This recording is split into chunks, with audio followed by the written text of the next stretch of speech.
यीशु मसीह के नाम से सबको जय मसीह की। आज का वचन है मत्ती रचित सुसमाचार, उसका पहला अध्याय 21 वचन। वह पुत्र जनेगी और तू उसका नाम यीशु रखना, क्योंकि वह अपने लोगों का उनके पापों से उद्धार करेगा। मेरे प्रियो, यहाँ पर हम प्रभु यीशु मसीह का जो हमारा परमेश्वर है उनका जन्म के बारे में लिखते हुए हम देख सकते हैं। प्रभु यीशु परमेश्वर है, वह हमारे पापों से हमें उद्धार देने के लिए मानव जाति बनकर, इंसान बनकर इस धरती में आया। उनका जन्म का विवरण, वह किस तरह जन्म हुआ, उनसे पहले क्या हुआ था, उनके बाद में क्या हुआ, ये सब इस अध्याय में लिखा गया है। उससे पहले मैं एक वचन पढ़ूंगा। इसी अध्याय में 11 वचन में लिखा गया है, और बंदी होकर बैबिलोन जाने के समय में योशिया से यकुन्या और उसके भाई उत्पन्न हुए। 12 वचन में बंदी होकर बैबिलोन पहुंचाए जाने के बाद यकुन्या से शालतिएल उत्पन्न हुआ, और शालतिएल से जरुब्बाबिल उत्पन्न हुआ। परमेश्वर के वचन के मुताबिक अब्राहम जो परमेश्वर के दास था, उनसे लेकर 14 पीढ़ी के बाद दाऊद का पीढ़ी आया, दाऊद जन्म हुआ। दाऊद से लेकर 14 पीढ़ी के बाद इजरायली जन बैबिलोन में बंदी बनकर गए थे। बैबिलोन में बंदी बनकर जाने के समय से 14 पीढ़ी के बाद प्रभु यीशु मसीह जन्म होते हुए यहाँ पर हम देख सकते हैं। इजरायली जन तब भी बंदी गृह में थे, यानी कि रोम का राज्य का अधीन थे। बैबिलोन में बंदी बनकर गए थे, उससे तो परमेश्वर छुटकारा दिया, दोबारा इज़राइल में लेकर आया, वहाँ पर बसाया। लेकिन दोबारा अपने पापों के कारण वह रोम राज्य के अधीन हुए थे। रोम के लोग यानी कि सेना उनको राज्य कर रहे थे। लोग ये चाह रहे थे कि हमें छुड़ाने के लिए एक मसीहा हमारे लिए चाहिए, हमें छुड़ाने के लिए कोई अगर आएंगे तो अच्छा रहता। यह इंतज़ार में इजरायली जन रह रहे थे। और परमेश्वर का वचन भी, यह पुराना नियम में कई सारे जगह पर प्रभु यीशु मसीह के विषय में कहा गया है कि आप लोगों को छुड़ाने के लिए एक उद्धारकर्ता आएगा, जन्म होगा। इजरायली जन उस उद्धारकर्ता के इंतज़ार में थे।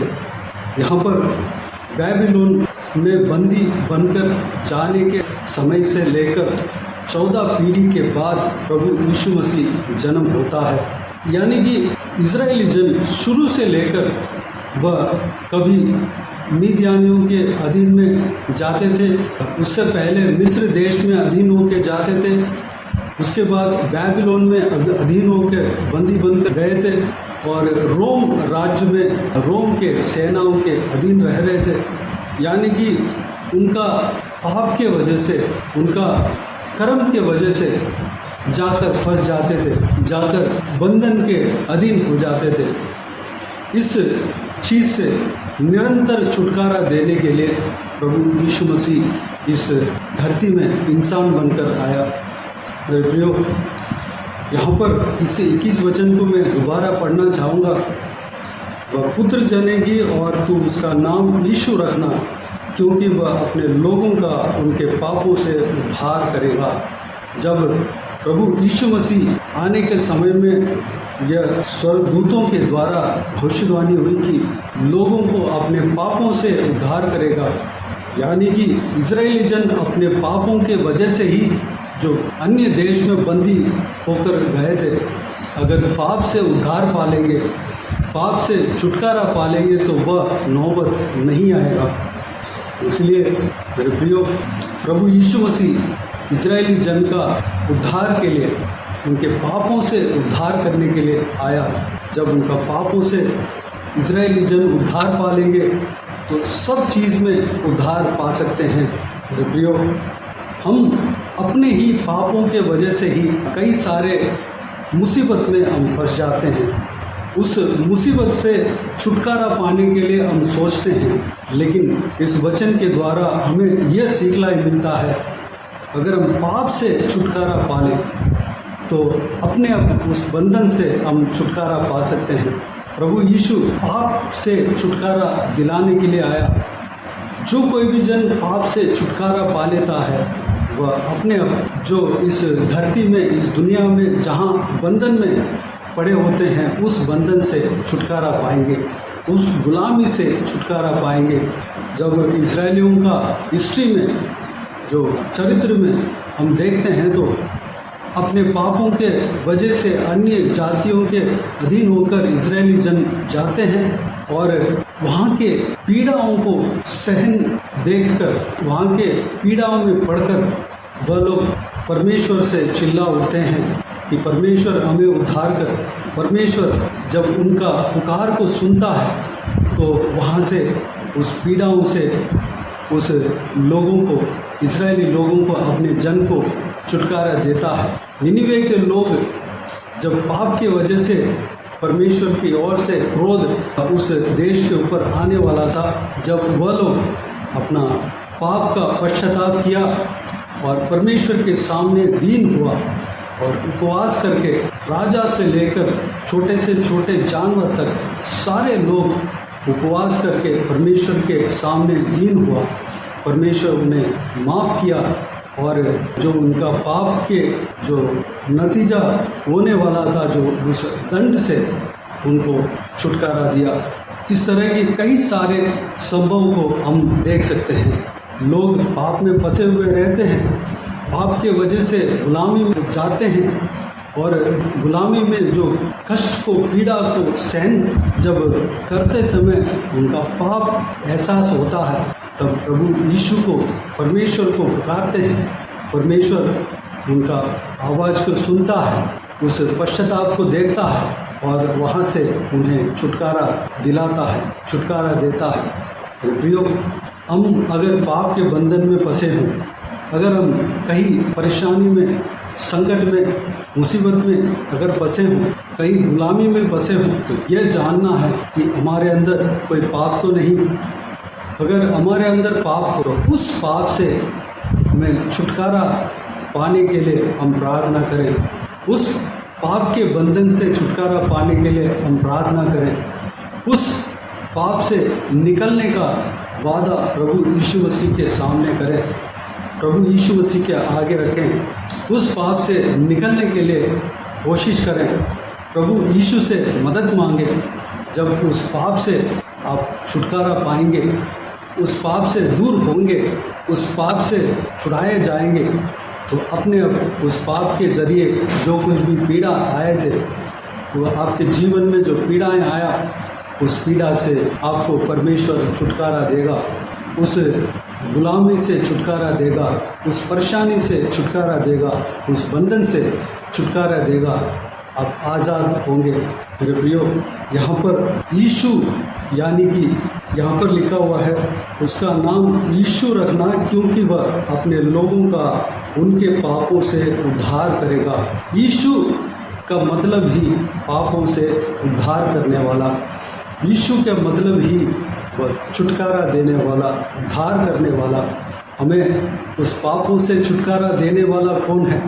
प्रभु यीशु है। जब हम प्रभु यीशु को पुकारते हैं, प्रभु यीशु उस पाप से हमें छुटकारा देता है। अगर हम प्रभु यीशु के पास आते हैं, प्रभु यीशु से हमारा समस्याओं को बताते हैं, उस पाप से छुटकारा दिलाने के लिए, छुटकारा देने के लिए हम प्रार्थना करते हैं, प्रभु यीशु उस पाप से हमें छुटकारा देगा, उस बंधन से, उस पाप के गुलामी से हमें छुटकारा देगा। जब हम पाप के गुलामी से छुटकारा पा लेते हैं तो उस पाप के नतीजा जो हमारा जीवन में आया, उस परेशानी से भी हम छुटकारा पा सकते हैं। प्रभु यीशु उस परेशानी से भी हमें छुटकारा देगा, उस बोझ से हमें छुटकारा देगा। मेरे प्रियो, आइए इस बहुमूल्य वचन के अनुसार, इस संदेश के अनुसार हम परमेश्वर प्रभु यीशु के सामने अपने आप को समर्पित करें। प्रभु यीशु मसीह के सामने अपना हृदय को खोलें। प्रभु यीशु मसीह के सामने अपना जो कुछ भी पाप है पाप था, जो पाप करते थे, हम मान लें और हम अपने आप को सुधारने के लिए प्रभु यीशु से वादा करें, प्रभु यीशु से मदद मांगें, प्रभु यीशु से कहें कि प्रभु मुझे छुटकारा दे, प्रभु यीशु से माफ़ी मांगे, प्रभु यीशु को पुकारे, प्रभु यीशु आपको छुटकारा देगा, प्रभु यीशु आपको चंगाई देगा, प्रभु यीशु आपको भला चंगा करेगा, बलवंत करेगा, सामर्थ देगा और आज़ाद करेगा, आपको आशीष देगा। तो आइए मेरे प्रियो, हम प्रार्थना में जाएं। स्वर्ग पिता दयालु परमेश्वर, आपको धन्यवाद देता हूँ आज के इस बहुमूल्य वचन के लिए, आपको धन्यवाद देता हूँ परमेश्वर। बीते हुए दिनों में हमें संभाला, बचाया, सुरक्षित रखा, आपको धन्यवाद देता हूँ। आज के दिन में जो कुछ भी आपने वचन दिया है, उस वचन के द्वारा हमने जो कुछ भी सीखा है परमेश्वर, सारे बातों के लिए आपको धन्यवाद देता हूँ परमेश्वर। पिताजी, हम अपने पापों के वजह से जो कुछ भी परेशानी में हम फंसे हैं पिता, हमें उस परेशानी से छुटकारा पाना है परमेश्वर। उस पाप से जो उस परेशानी का कारण जो कुछ भी पाप है हमारे अंदर जो है, उस पाप से हमें छुटकारा देना पिता। हम अपने पापों को मान लेते हैं, हम अपने आप को आपके हाथों में सौंपते हैं, आपके आगे दीन होते हैं परमेश्वर। हमें माफ़ करना, हमें क्षमा करना पिता। हम उस पाप से छुटकारा पाना चाहते हैं, हमें मदद करना परमेश्वर। हम मान लेते हैं कि हम पाप किया है पिताजी, हमें आज़ाद करना परमेश्वर। हम आइंदा उस पाप को नहीं करना चाहते हैं परमेश्वर। उस पाप से छुटकारा पाने के लिए, आज़ाद होने के लिए अनुग्रह देना। जब परमेश्वर आप हमें पाप से छुटकारा देंगे और उस पाप के वजह से जो बंधन में फंसे हैं, उस बंधन से भी हमें छुटकारा देंगे। आपको धन्यवाद देता हूँ परमेश्वर। हम आपके हैं पिता, हम आपके ऊपर विश्वास रखते हैं परमेश्वर, हमें आज़ाद देंगे। धन्यवाद देता हूँ कि लहू जो 2000 साल पहले हमारे लिए बहाया गया परमेश्वर, उस लहू से हमें धोना, शुद्ध करना पिता। आप हमारे लिए 2000 साल पहले क्रूस पर मारा गया, भाड़ा गया, तीसरे दिन मुर्दों में से जी उठा। आज भी आप जीवित हो। इस बात को, इस सुसमाचार को, इस संदेश को हम विश्वास करते हैं परमेश्वर।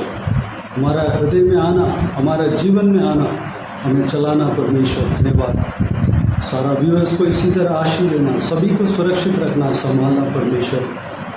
जो कोई भी जन बीमार है उनको आपके हाथों में सौंपते हैं, हमें छूना, चंगा करना, प्रभु यीशु मसीह के नाम से चंगा होने पाए। जो कोई भी जन दुख तकलीफ में है, सारा दुख को, तकलीफ को परमेश्वर उनका जीवन से दूर करना पिता, परेशानियों को दूर करना, आंसुओं को पोंछना परमेश्वर, उन्हें आशीष देना, भरपूर आशीष देना, संभालना पिता। हालेलुया। जो पढ़ाई करते हैं पढ़ाई में आशीष देना, जो नौकरी करते हैं नौकरी में आशीष देना, जो बिजनेस करते हैं बिजनेस में आशीष देना, जहाँ कहीं भी जाते हैं, आते हैं, ट्रैवल करते हैं, सारा जगह पर जहाँ कहीं भी हो, हर एक जन को सुरक्षित रखना। आपका हाथ हमेशा हम सबके ऊपर बने रहने पाए पिता। धन्यवाद देता हूँ। खास करके सफ़र में हर एक जन को सुरक्षित रखना परमेश्वर। चाहे ट्रेन के सफ़र हो, चाहे हवाई जहाज के सफ़र हो, चाहे बस का सफ़र हो, चाहे पैदल में जा रहे हो, परमेश्वर हर एक जन को सुरक्षित रखना, बच्चों को सुरक्षित रखना, महिलाओं को सुरक्षित रखना पिता। धन्यवाद देता हूँ। उनका संपत्ति को सुरक्षित रखना पिता। बाकी सारे बातों का आपके हाथों में सौंपते हैं परमेश्वर।